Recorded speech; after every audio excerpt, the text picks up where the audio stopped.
So welcome to Wellbeing and Everyday Activism with Rob Greenfield, hosted by the Network of Wellbeing. So like I say, I'm just going to share a little bit about the Network of Wellbeing and then about the event that we have planned before I hand over to Rob and ask Rob some questions, because I know you've all shown up at this event to hear his amazing experiences actually. But the Network of Wellbeing that's hosting the event this evening is really has a vision of a world in which everyone can thrive within the planet's natural limits. So that's why we feel so connected to and aligned with Rob and the amazing work he does, looking at how we can really kind of flourish and enjoy life with less, and really kind of embracing a type of minimalist philosophy, but in such a joyful way. And the Network of Wellbeing runs these types of free events, and we also run kind of community projects as well. And we're going to be sharing, one of my colleagues who's on the event this evening, Morella, will be sharing a little bit later on about one of our projects called the Share Shed, which is a library of things, which is another way of kind of reframing our consumption habits and thinking about how we consume and how we can kind of have a lighter impact on the world while still maintaining a sense of joy and well-being connection with each other. So that's a little bit about the Network of Wellbeing. I'd love to just share a quick poll with you guys to hear a little bit, just very briefly, about your views. So that hopefully you'll see a poll pop up on your screen now that says, how far do you agree with the following statement? I see well-being and activism as being directly related. Do you strongly agree, partly agree, neither agree nor disagree, or partly disagree or strongly disagree?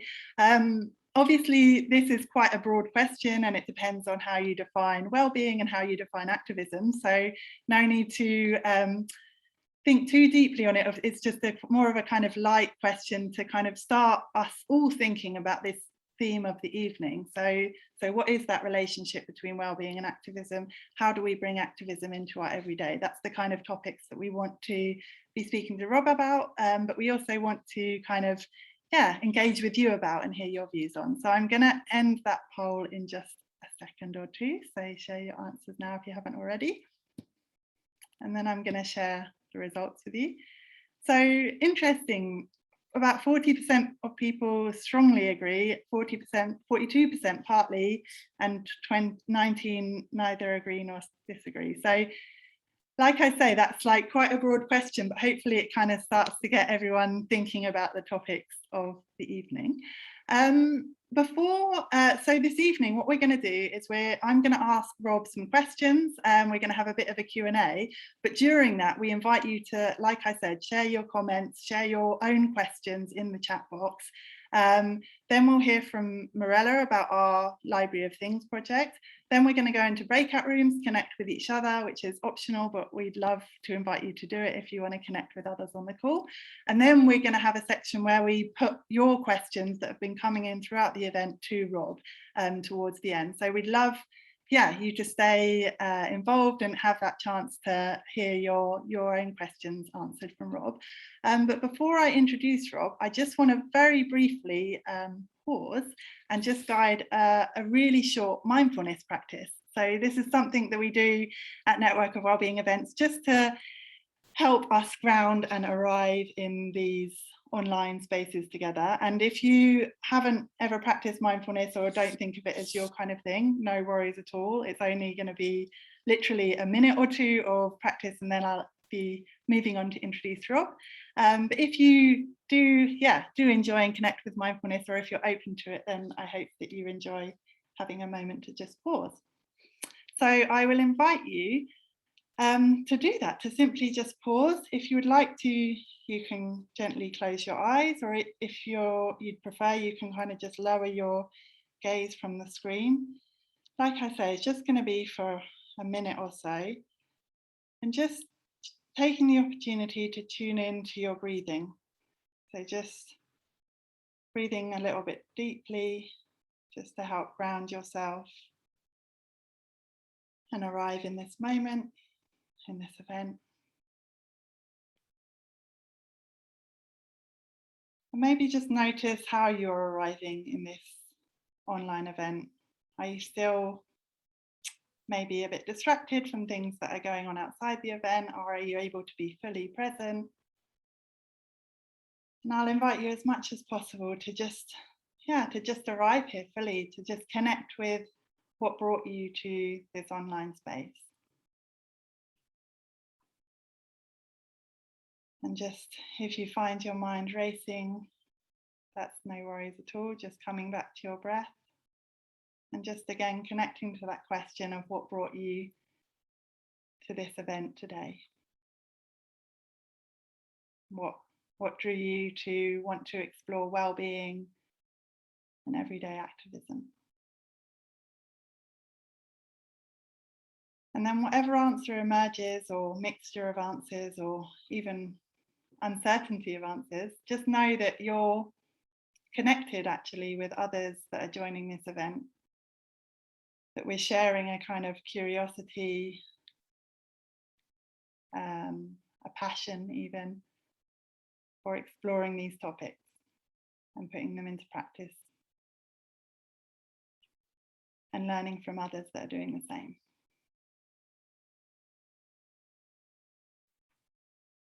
So just letting go of that brief reflection, but maybe if you can, holding on to that feeling of connection, and then just coming back to your breath and your body, and just when you feel ready to do so, just gently opening your eyes if they were shut, or otherwise just raising your gaze back up to the screen. So thank you for taking the opportunity to do that. I find it can just be really grounding, especially in an online event.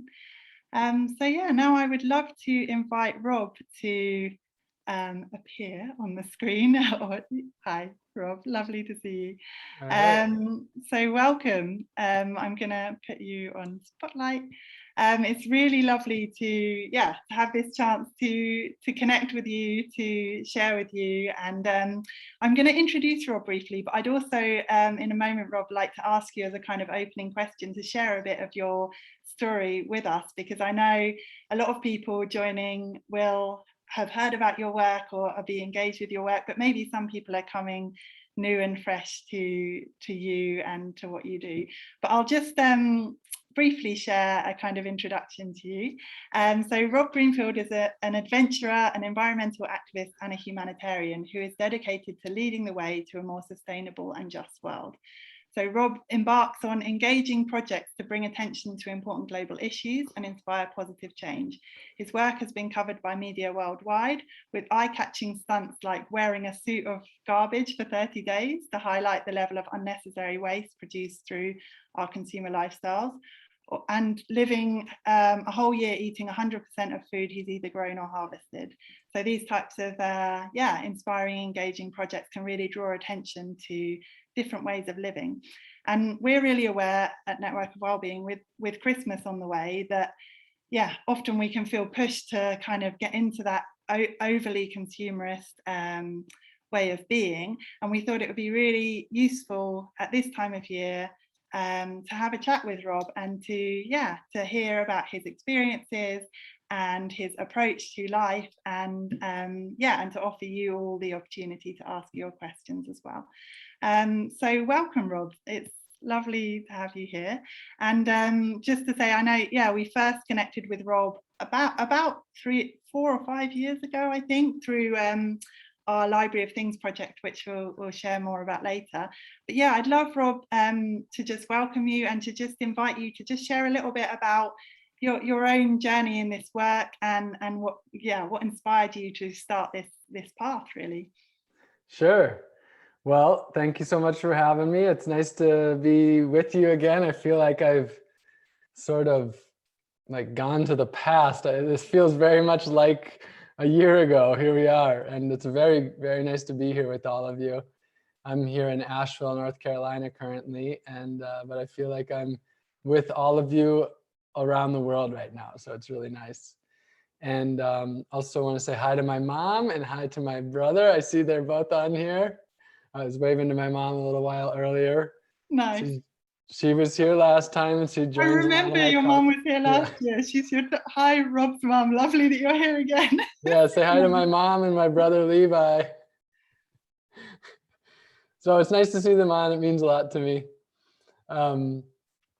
And yeah, so, and I recognize a few, I feel like I recognize a few faces from last time, but it looks like also a lot of different people that weren't here last year. So forgive me if you've heard me say some of these things before. I try to not have people hear me say the same things over and over. But yeah, so I guess what I'll share is, to start is I grew up in the United States. I grew up in northern Wisconsin on Lake Superior. And I grew up basically in many ways living a typical life in the United States, but in some ways very different as well. And I always felt different growing up in where I grew up because my family's Jewish and there's really not much diversity up there as far as religion. It's pretty much just Christian or Catholic. And we were pretty low income and I just always felt different and never really felt like I belonged growing up in there. And the reason I'm sharing that is because that was partly what formed my quest for the American dream. In my teens through my early 20s, my focus was to be normal, to fit in, but also at the same time, while being normal and fit in, still being different, but not too different, to fit in with the societal norms. And I was pretty focused on that path.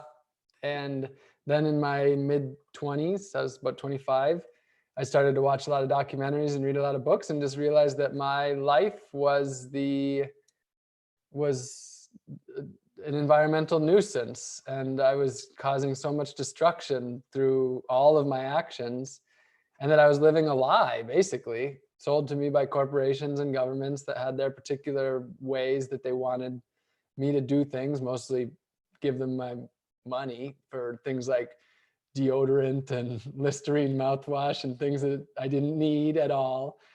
And so then I set out on a journey to change my life 10 years ago and started to change my life one bit at a time, radically change it. The person I am today is obviously still the same person I was then, but with a different way of interacting with the world and viewing the world and my relationships with people, with plants and animals, and with this earth as a whole. And my basic goal is to use this life that I have to live in a way where I'm healing the earth rather than harming it, and that I have quality relationships with people and all of our relatives, and then by doing it by example, show other people a way out of the destructive society we've created and a way into one that we can live feeling good about life because we're living a good life that's good for others in our existence. Yeah, I think that's so powerfully put, in the sense of like feeling good. I think that one thing that we work on at the Network of Wellbeing is reframing these issues in a way that kind of links to well-being of people and planet, and kind of looking at the interrelationship between the two of those in a way. So yeah, I wonder if you could share a little bit about your perspective on that. So do you see, like the title of this event is Wellbeing and Everyday Activism. How do you see those links between well-being and activism? Do you see the two as linked in your life, in your experience? Well, they're definitely linked because everything is linked. That's one of the things in our society is that we like to separate things. We like to label things, compartmentalize things. But the truth is that everything is existence, and our existence is everything. And there's no like actual separation between these things. So that's like my broad answer. Yes, they're connected, but on a, more micro level. Yeah. I mean, I guess I come at that question a little bit as an activist myself. That's what I do, is activism. And in order to be a activist that I believe like this world really needs, you I don't want to say need to, but it really is beneficial to be coming at it from a place of wellness. If we inside are in a state of turmoil, disarray, total frustration, overwhelmed, then to be able to expect to make really good decisions for our own lives and for humanity it's much harder. And also, well-being in itself is activism today, because most of us live in a society where they don't want us to be that well. Like, you can look at any of our you can look at the system and see that the priority is not wellness. The priority is more like production, often at the expense of our wellness.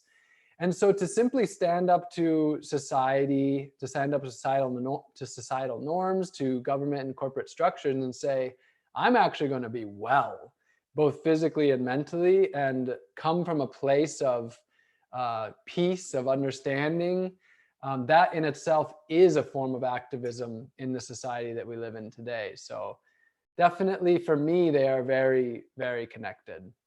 Yeah, that's really beautiful way of putting it. And I think that so often we're sold the idea that to be well, we need more stuff, we need to consume, there's something we're missing. And actually, I think that your work serves as a really powerful example of how less can offer us so much more well-being, and that that's a kind of statement against the kind of mainstream narrative of what it is to be well and happy, in a sense.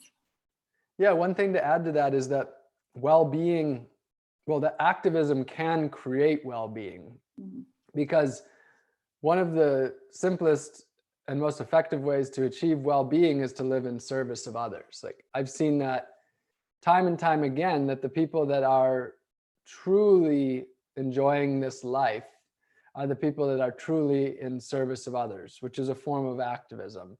Activism doesn't have to by any means be extreme.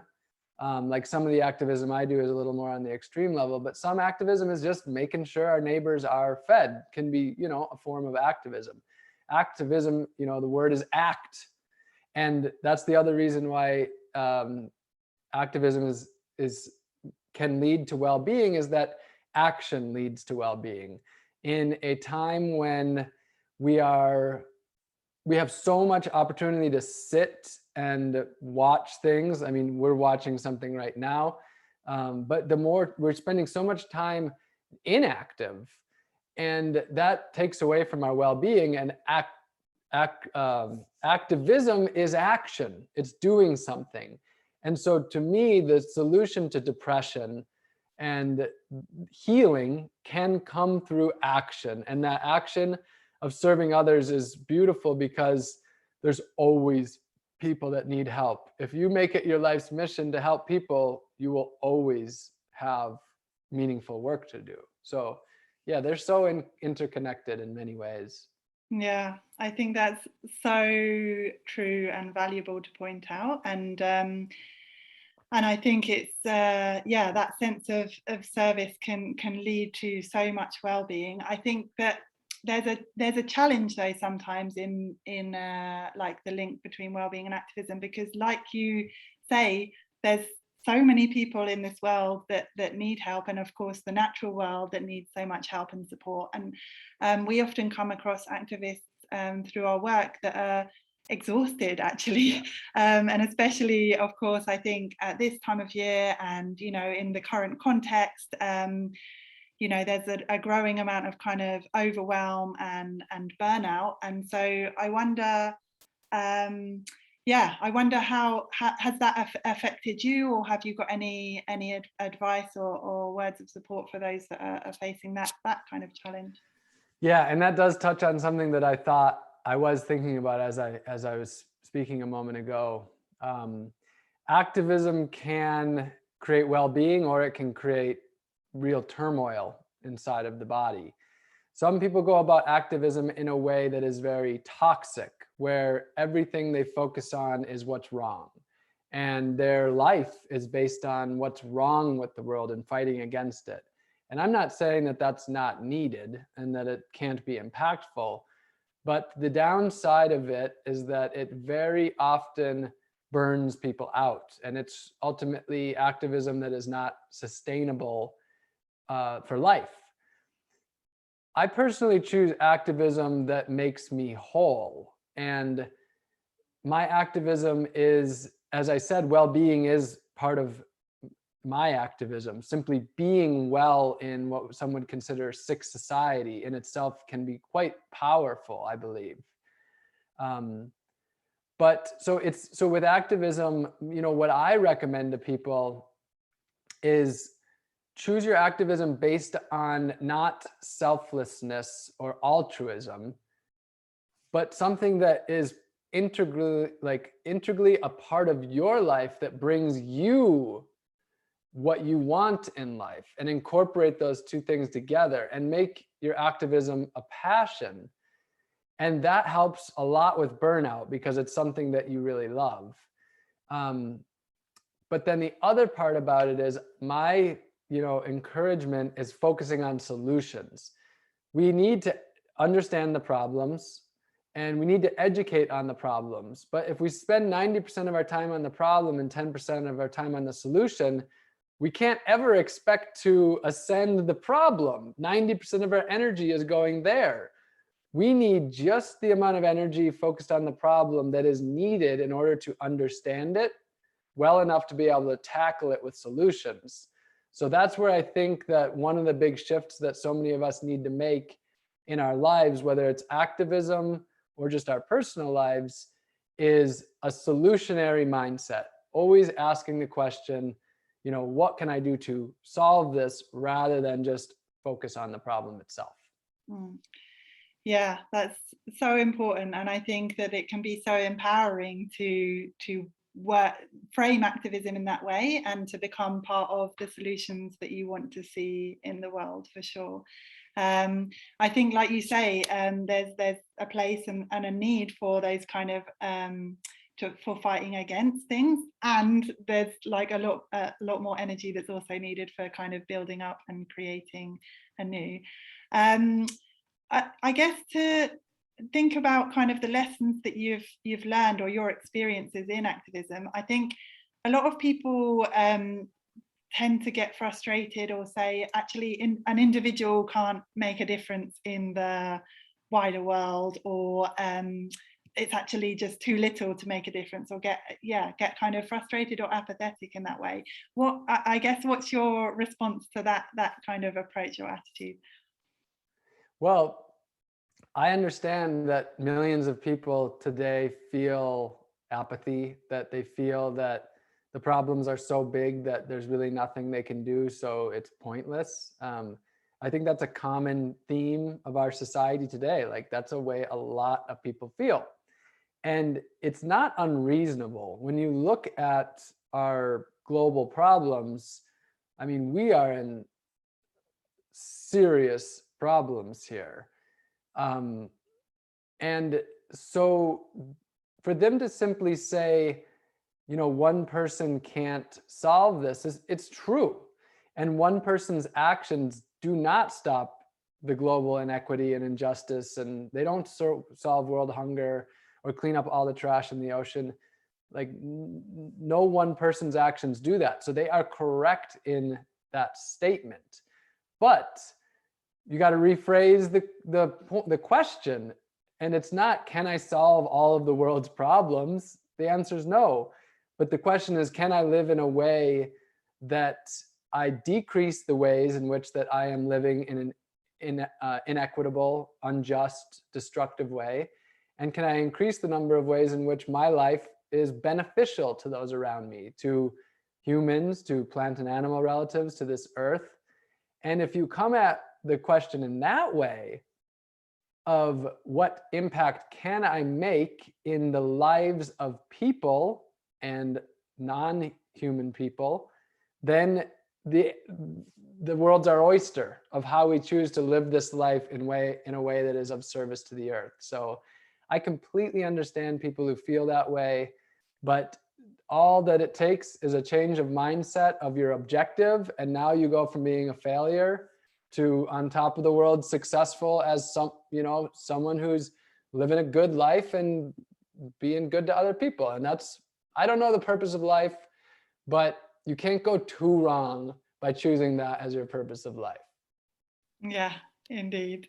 And as has been said by Kevin Birchall in the chat box, it's also really important that we can act together. So yeah, that sense of like you say, Rob, reframing that question, and also like supporting each other, which is why we think it's so valuable to have opportunities like this to connect with people like yourself, to come together in ways like this so that we can support each other, be inspired by each other, and continue to increase the ways that we're contributing to a more sustainable and just world, like you say.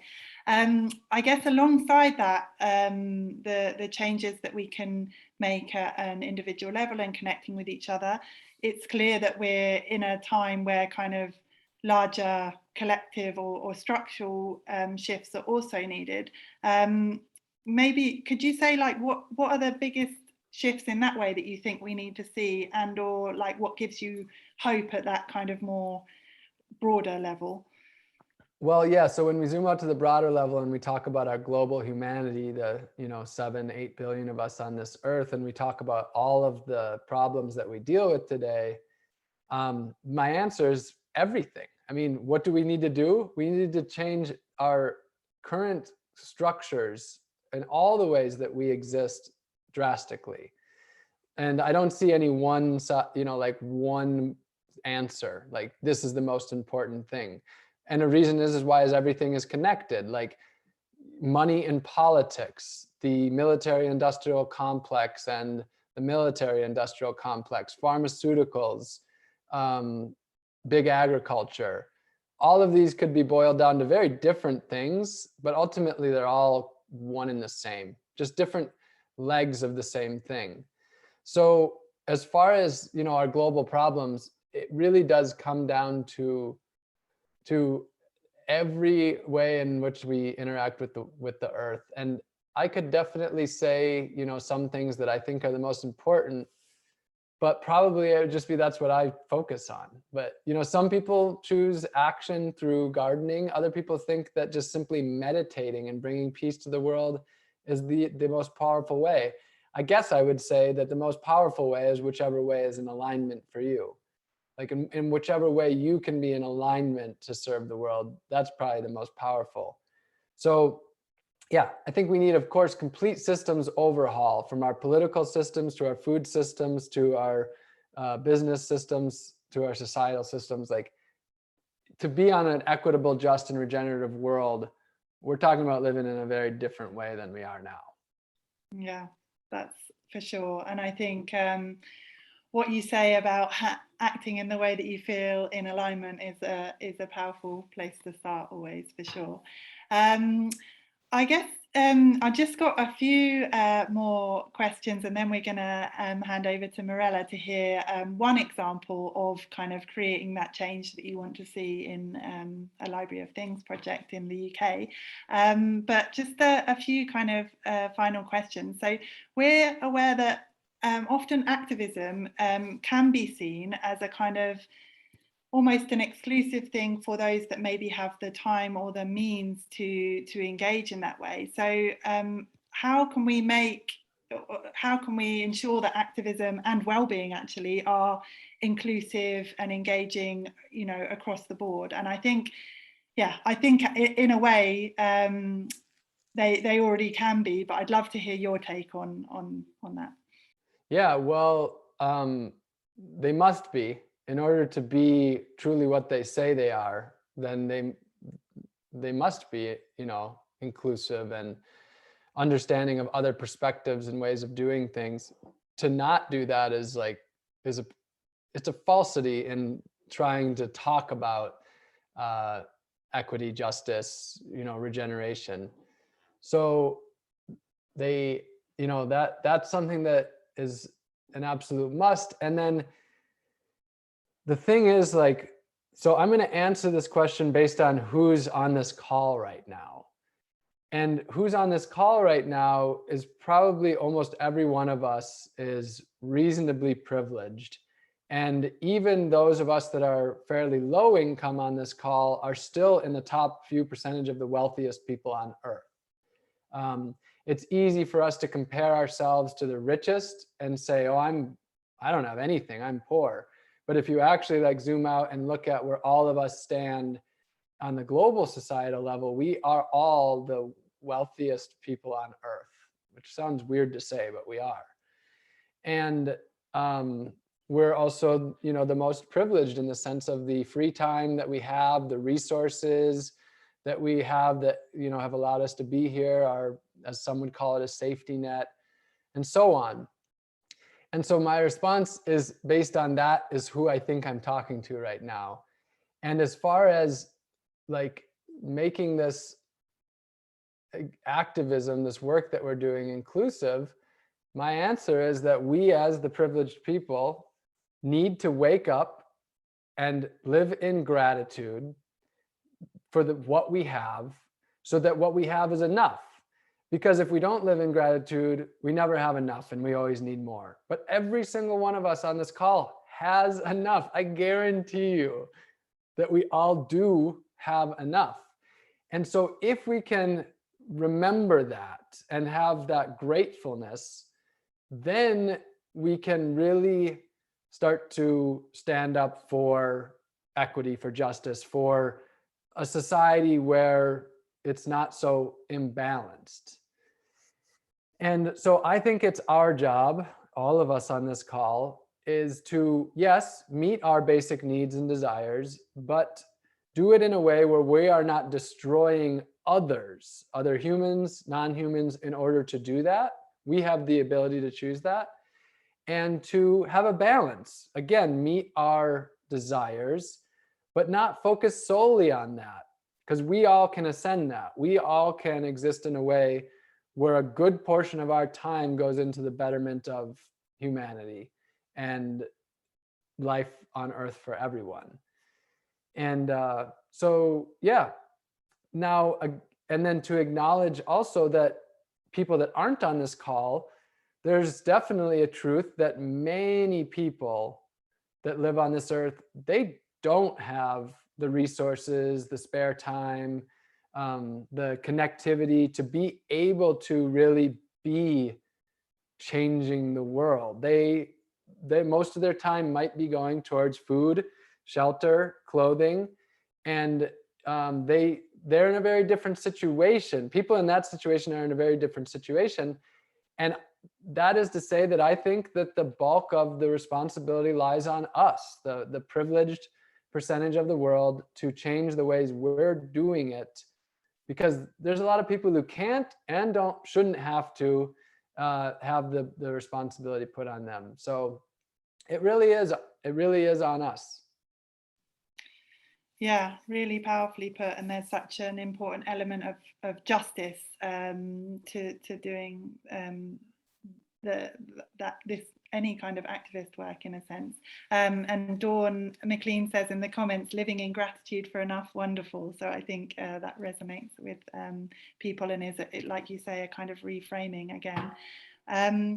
So just a final question, and I would encourage everyone listening, if you've got questions for Rob, please do put them in the chat box, and we're going to come back to Rob with your questions later on, just putting them in the chat box with either a cue or a question in front of them, and then my colleague Roger will be able to pick them out.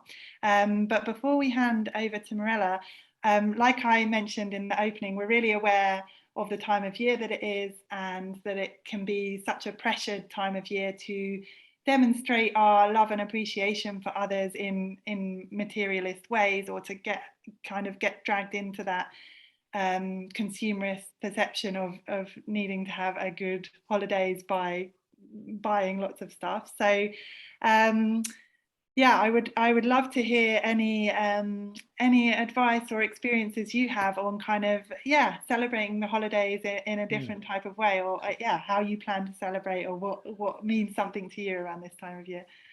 Well, generally it's been my dream that holidays pass and I don't even realize they happened.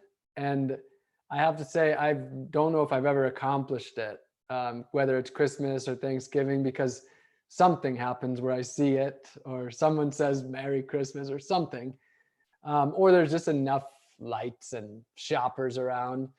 So my ideal holiday is one in which this holiday passes and I didn't even know it.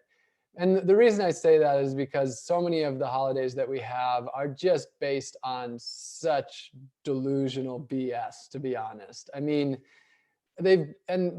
first of all, they're mostly based on religions that I don't have.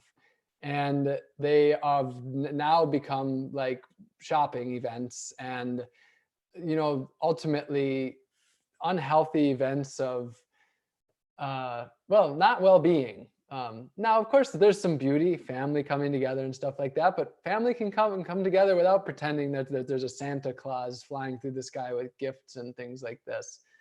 So generally, I just kind of don't acknowledge too much most of these holidays exist, and I'm more likely to acknowledge, an alternative holiday that's been created that actually celebrates our humanity rather than our consumerism.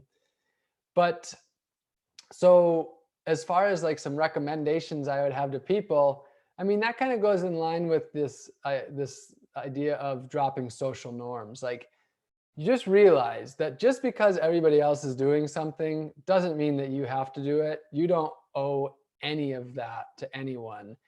And like, you can step outside of that stuff. And I know a lot of people, there's people who are atheist or agnostic that live in a Christian community and nobody knows that they're atheist or agnostic because they're not gonna talk about it. Like, that would make them different, which is like totally understandable. But basically, we don't have to do that. We can just be who we want to be. And any of these things that don't serve us and don't serve humanity, we can politely say no. And that's kind of leads into the next suggestion is go about it in a way that provides well-being, not like a toxic way. And so, for example, if someone wants to provide me a gift, I don't just say no. And I don't blame them and say gift giving is toxic and consumerism. Instead, I just say, I really appreciate you wanting to share this gift with me, but in all honesty, I just don't need this. And it's not something that would, bring value to my life. So, and that's where instead you could suggest, how about we have an experience together? Going for a walk, making a meal, doing something you've both been wanting to do. And I know for sure that when I started my activism, that I definitely made a lot more people feel bad than I do today. I still make people feel bad, but much more then, because I was coming from a place of like trying to get people to do it my way and more like judgment. And there's still elements of that I'm, working to overcome. But the more that you can look at it from a place of like just being more joyous about it, ultimately it's going to serve you a lot better anyway, because when you respond in a more joyous way, people are more open. When you respond in a way that puts people into a defense mode, they're not in change mode, they're in defense mode. So the more that you can, practice coming into this with, being compassionate towards others and coming about it in a way that's positive, I think the better you'll enjoy the holiday season, and they will as well. And it can kind of work together.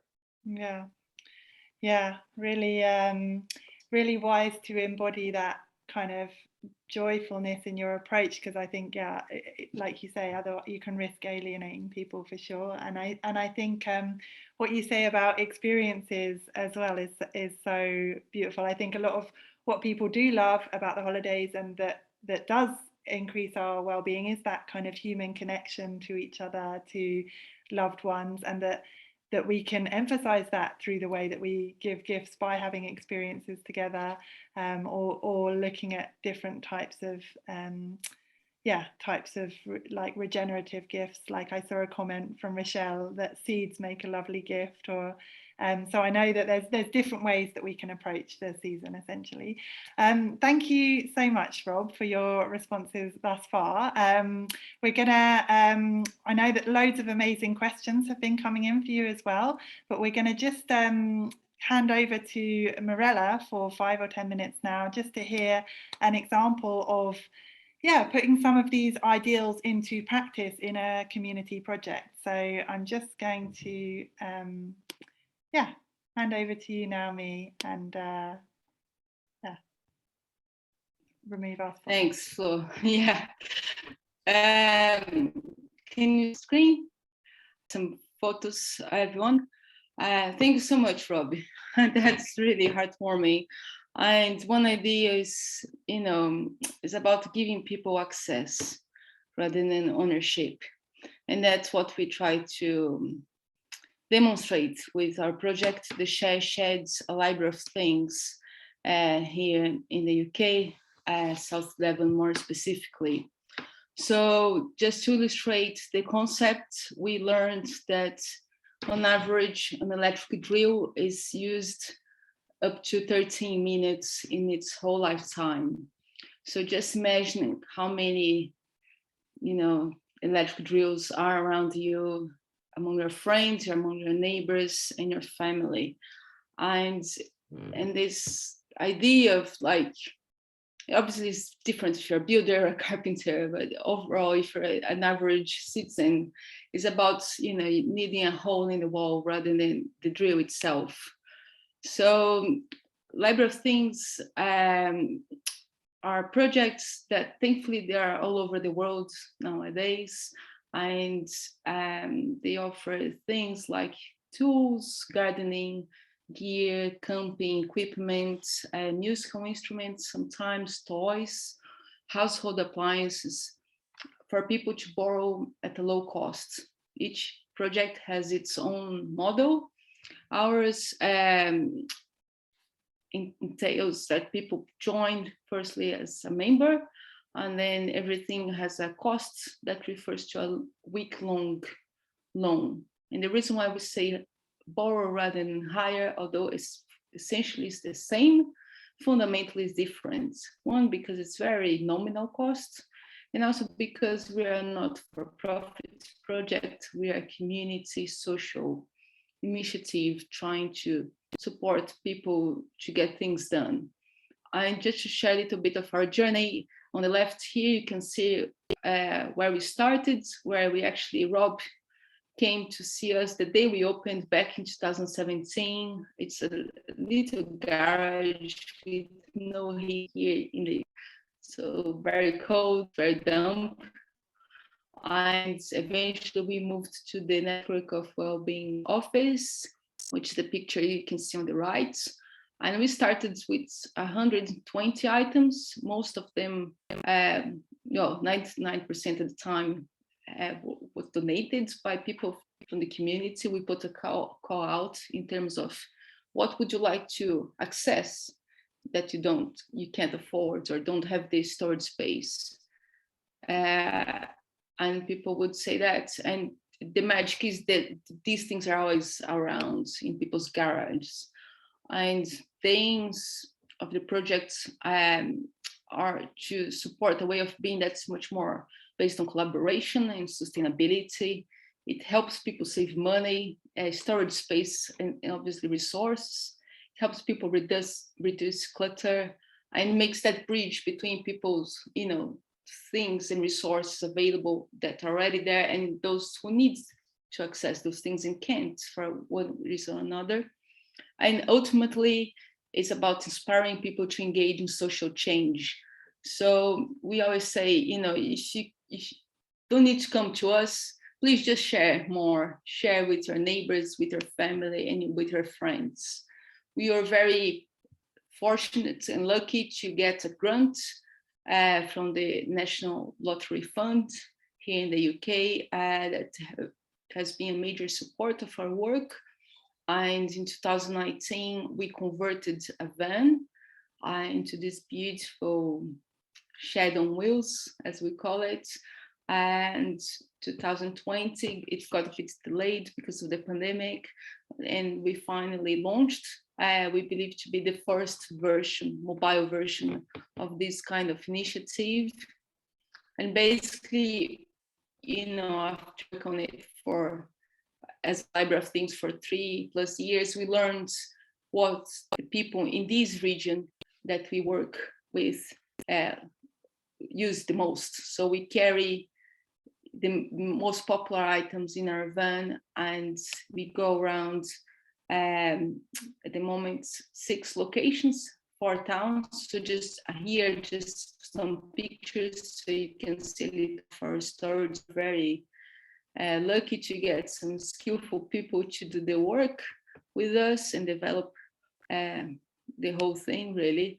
And just to show you, yeah, we go to 4 towns at the moment here in Devon, and we have 6 stops on a weekly basis. Again, out of curiosity, these are the most popular items.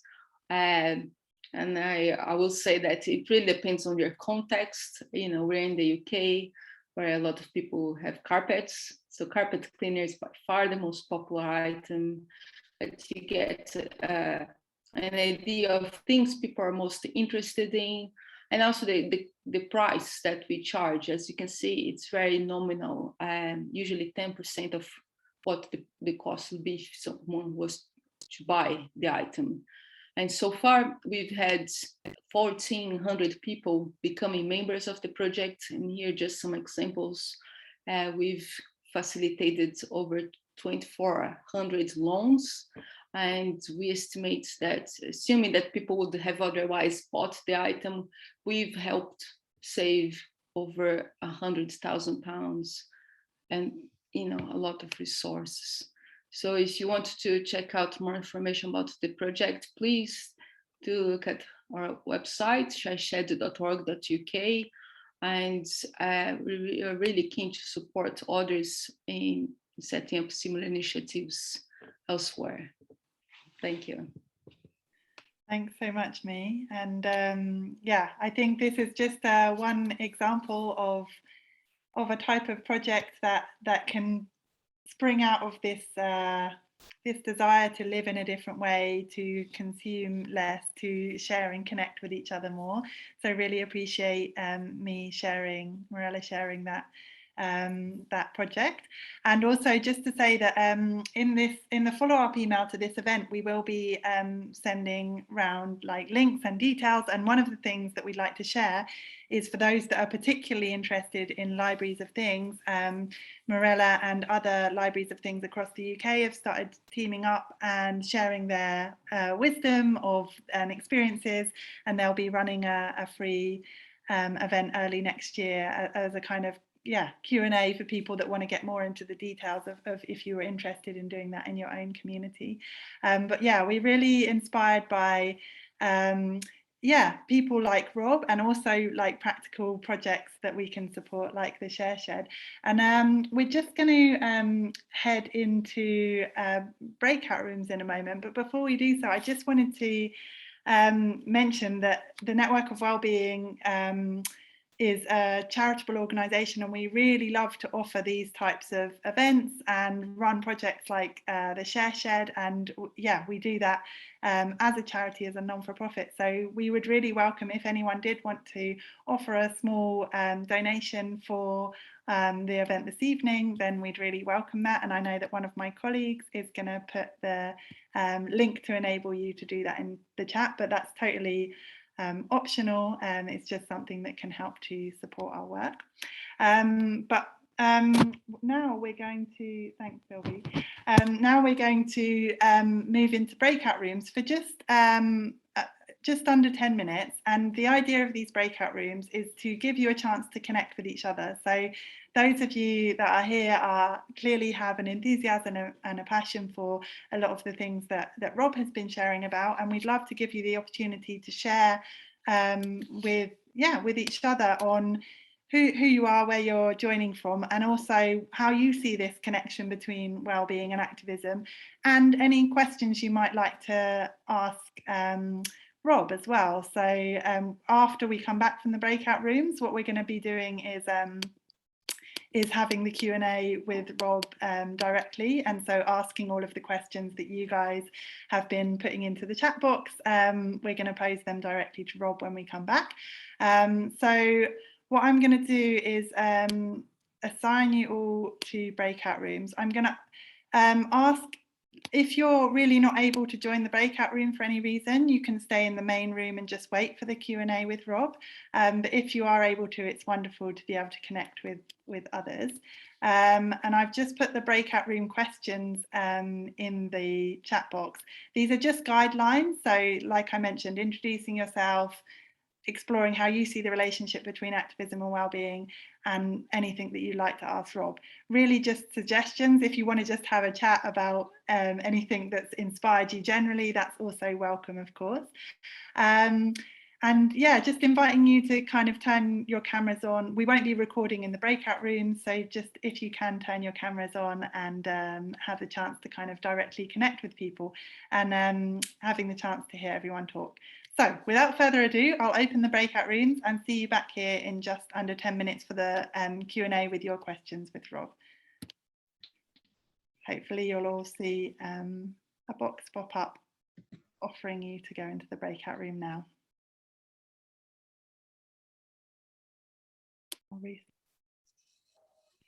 So welcome back. I hope that you managed to have a lovely connection, albeit brief, in those breakout room discussions. I feel like it can be amazing to have that opportunity to connect with others, and it can often feel quite short, but I hope that you had the chance to make a meaningful connection. And thank you for experimenting with that, those of you that did go into the breakout rooms, because yeah, it can feel a bit of a interesting experience to meet someone in this way. So I hope that, yeah, again, I hope you enjoyed it. So Rob is still with us. He's just rejarring his food produce. Hi, Rob. So now what I'm going to do is actually hand over to my colleague Roger, who's the director of the Network of Wellbeing, who's been diligently tracking all of the questions that you've been asking throughout the event. And now I'm going to hand over to Roger and Rob to kind of go through some of your questions. So I'll just find Roger to spotlight you as well. But if you unmute yourself, Roger, then.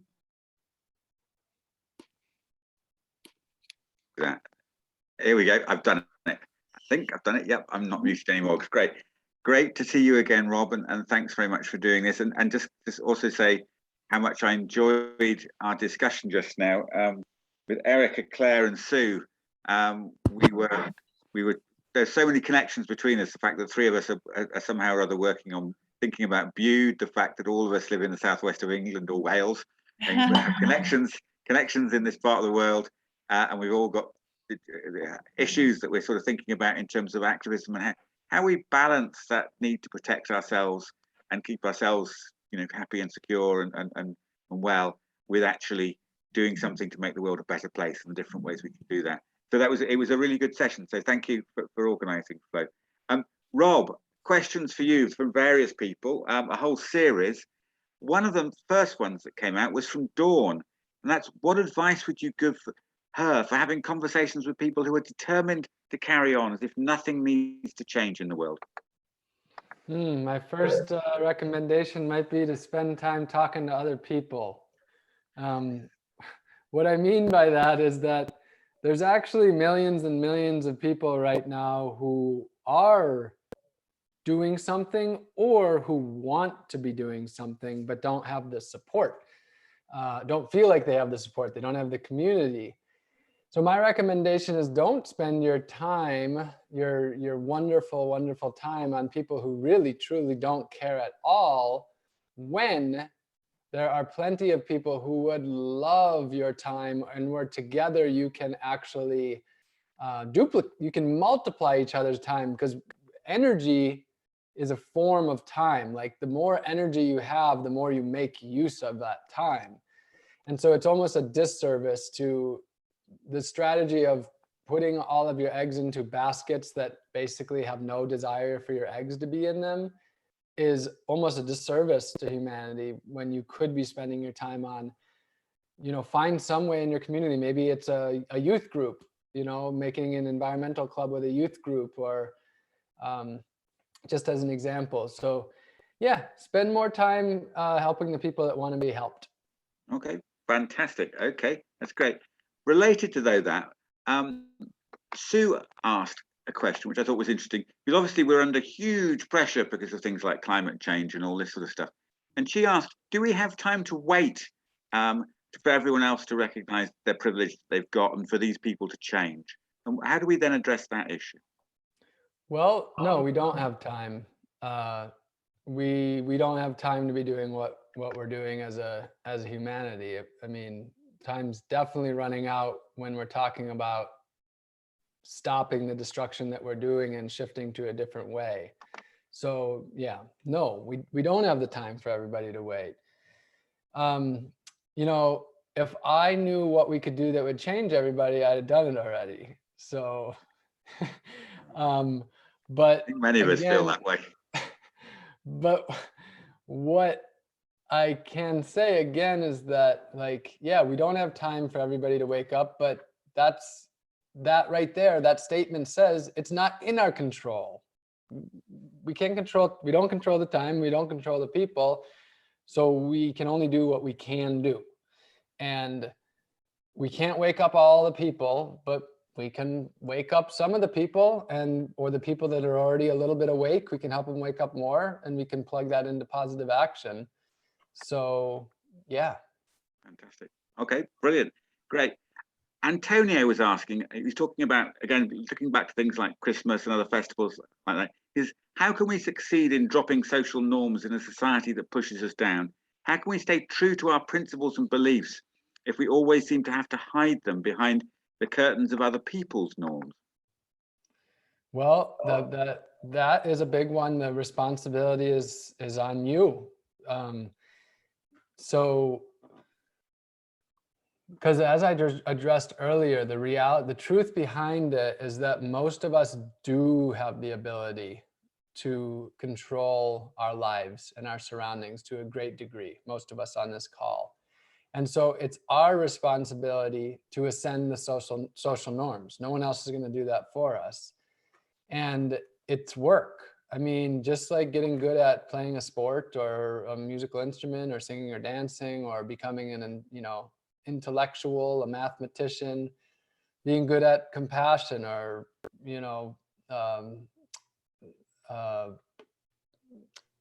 any of these skills. So too is it a skill to ascend societal norms, and you'll only do it by practicing. And so that's up to you. And like, I recommend conscious practicing. So saying to yourself, I am doing practices to ascend societal norms. And just as some examples of what I did early on, basically to do anything outside of societal norms is a practice of ascending societal norms. So you can do this in a very fun way that helps you build confidence. Like as an example, something you could do is just for one day, you have to wear all of your clothing backwards. And you're out there doing something different and people are looking at you funny. And you have to get used to people looking at you funny and being different. That is a small practice in ascending a societal norm that there's no harm, there's no risk, and it's funny. But so then, for like another thing something that I do is I go dumpster diving. I collect food from grocery store dumpsters and I eat it. Now, some people call it dumpster diving and that's kind of a cool way to put it, but you could also call it eating garbage. It's not garbage, but that's what a lot of people think you're doing is you're desperate. You have no other option because that's the only reason they would do it. And so you humble yourself by eating the garbage of society, by getting into the garbage can of society.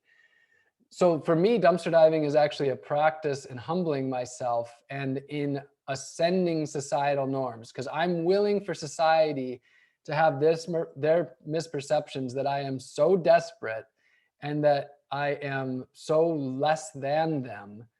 And so it's a practice in, ascending societal norms, but also in being humble. Mm-hmm.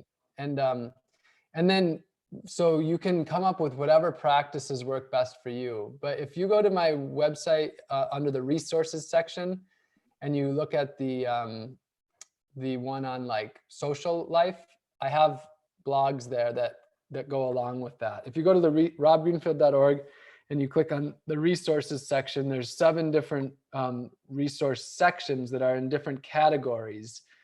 And the one that's on like societal norms and family and sort of stuff, that has some helpful resources in there. Okay, that's brilliant. Thank you. I must admit, I'm quite inspired by what you said about dumpster diving. I have a little running issue with my partner's daughters, who we all live in the same house, and because I tend to eat far more from the fridge for far longer than they ever would, and continually trying to stop them putting the food just because it's gone past its sell-by date. We shouldn't necessarily think we can't eat it. And maybe we can challenge them to take some food out of somebody else's garbage and see whether we'll be able to eat that as well. Because it's certainly, I think it is something that sort of challenges one's norms and one's perceptions. So it'll be an interesting thing to try and do. A very interesting question, because Flo had a series of questions about the state of life in America, really, because we get a very odd perception of it over in the UK, not necessarily accurate. But Levi, who I think is your brother, asked, what do you think about the value or negative value of tribal politics? It brings us a social identity, but it doesn't make rifts that are too large. How can we make people accept a more universal, maybe a global tribe? That's a good question. Thanks, Levi. Okay, yeah, there's both a value and a negative value, as there are to most things. And as Levi said, it does bring a social identity, which is what a lot of people want. So when it comes down to it, the problem isn't necessarily as some would say, tribal politics, but it's what they're choosing to do with the politics.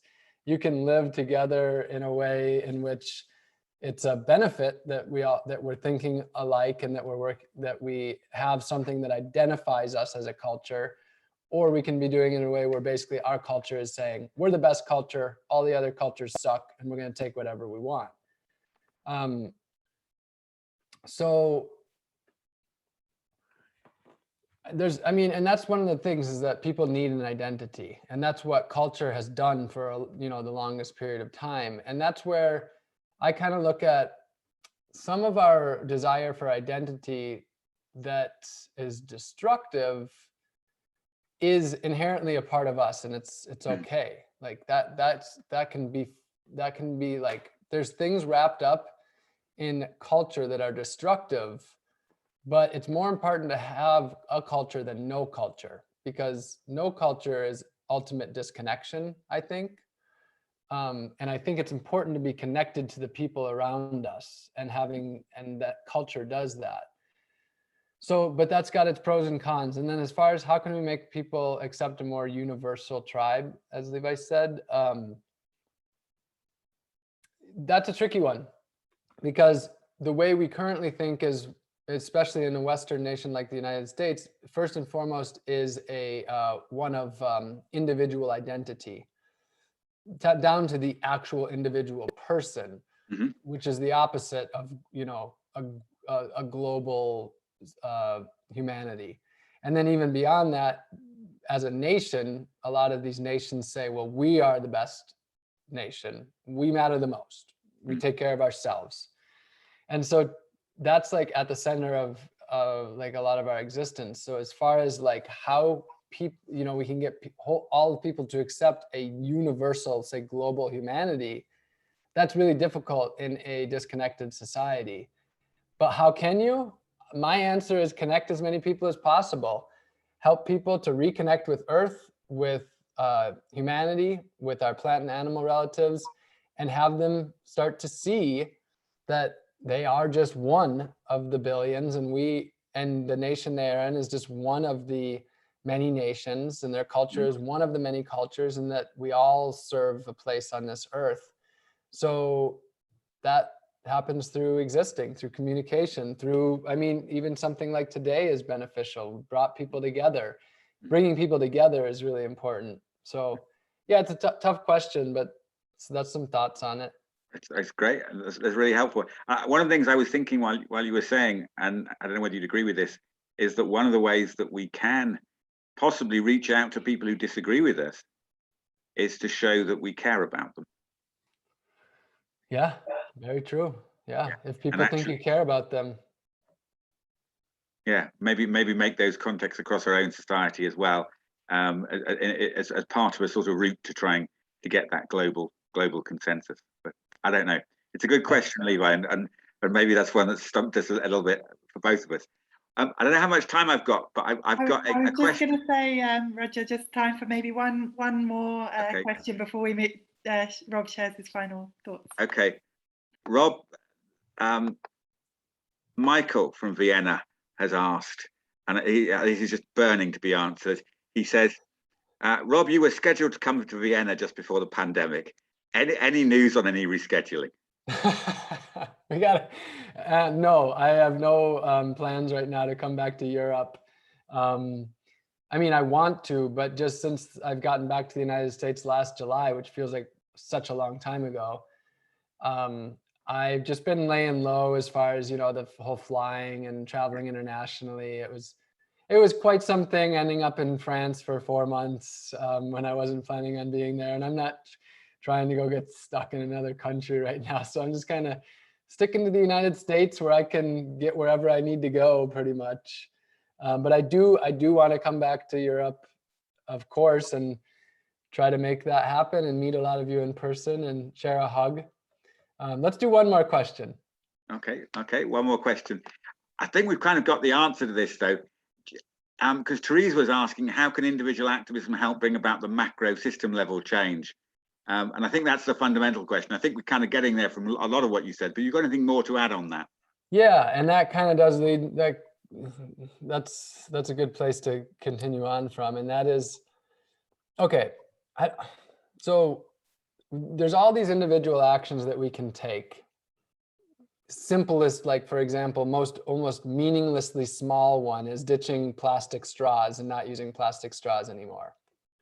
And the level of energy some people put into that, it's like crazy with the world problems we have, and we're like, don't use the straw. Like, it's like, come on, of course that's tiny and it's not enough. And so some people will just say, it's not enough, like not using a straw, and they'll say that about most things. It's like, it's not enough.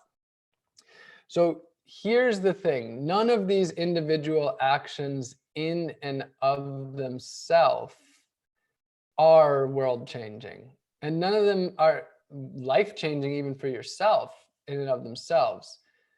But my belief is that you have to start somewhere. Like, you will never accomplish trying to live in this dream of equity, of justice, of, you know, a sustainable earth. You'll never get there by not starting. And the only way to do it is one bit at a time. Like, we are all stuck in so many ways in the society. We are born into this, most of us, and many of us are stuck in it, like trying to get out. So the only way to get out is by one action at a time. And so, yes, the plastic straw action in itself is meaningless. But if you change hundreds of things you're doing, those together are very meaningful. And one of the most meaningful elements of them is that you start to become a free human being. You start to more and more slough off these ideas corporations have sold you that you need their stuff. You start to understand that the government's not always telling the truth by any means. You start to see that just because something is normal doesn't make it right. And just because it's a law doesn't mean it's just. And just because it's not a law doesn't mean that we shouldn't be doing it. And you start to, as you change all of your actions, you start to look at the world in a different way. You start to be able to stand up to corporations because you don't need them. You start to be able to truly look at the government in a critical way where we can actually talk about real change and real solutions. And you become a powerful human being. You become empowered. The more of these changes you make and the more that you are the change you wish to see in the world, the more empowered you become. And that is what is feared, is empowered human beings. What they want are consumers who feel like they need Amazon for everything, and all their food comes from the grocery store, and they just have to cooperate, because if they don't cooperate, they won't have what they need. But once you can stand up and say, I don't need you, that allows you to stand up and say, here's what we want. Here's the change that needs to happen, coming from an empowered place. And it doesn't take that large of a group of people doing that to change something for the masses. So again, it's not about, you can't look at it in a linear way. You can't look at each individual action as that action itself. You have to look at the entire thing as the web of your life, and basically reweaving that web one strand at a time. You can't just tear down the whole web. You won't have anywhere to be.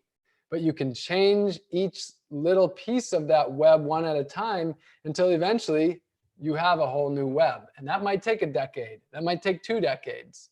But every year it's replaced a little bit more and a little bit more. And so my suggestion is start where you are. If you've never done anything, start with 1 thing tomorrow. If you've already done 100 things, do your 101st, not tomorrow, today. And just embrace you are where you are, and you are in the time that you are in, and that's where you got to start.